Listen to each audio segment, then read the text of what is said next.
And as much as I possibly can, when I can, I love to take the woo-woo and say, look, we have this cool science showing that our nervous system no longer stops at the tip of our fingers, and it extends to the people and to the environment around us. And so I think that that is what is so important about polyvagal theory and this vagal nerve system, is understanding how it affects us individually and really taking a look at that, but then understanding how it's pointing to, it's adding more proof to the pudding of how interconnected we are with fellow beings and our surroundings. So in humans, the autonomic nervous system embodies evolutionary trends in vertebrate autonomic function.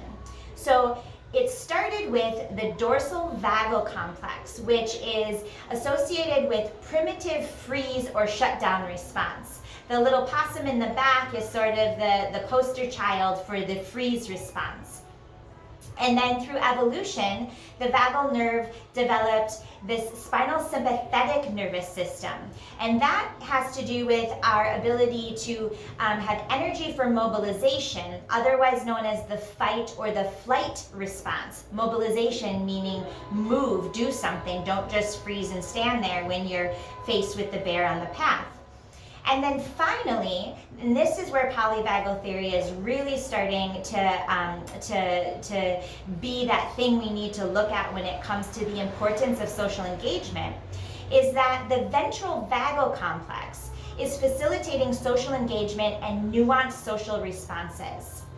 So we have these three stages of the way that we respond to cues of being safe or unsafe, and they are all in us. They're all part of our evolution. None of them is wrong. None of them is anything that isn't there to help keep us safe, and they're all important. The problem is when we get stuck in one of these in a way that is not serving our safety.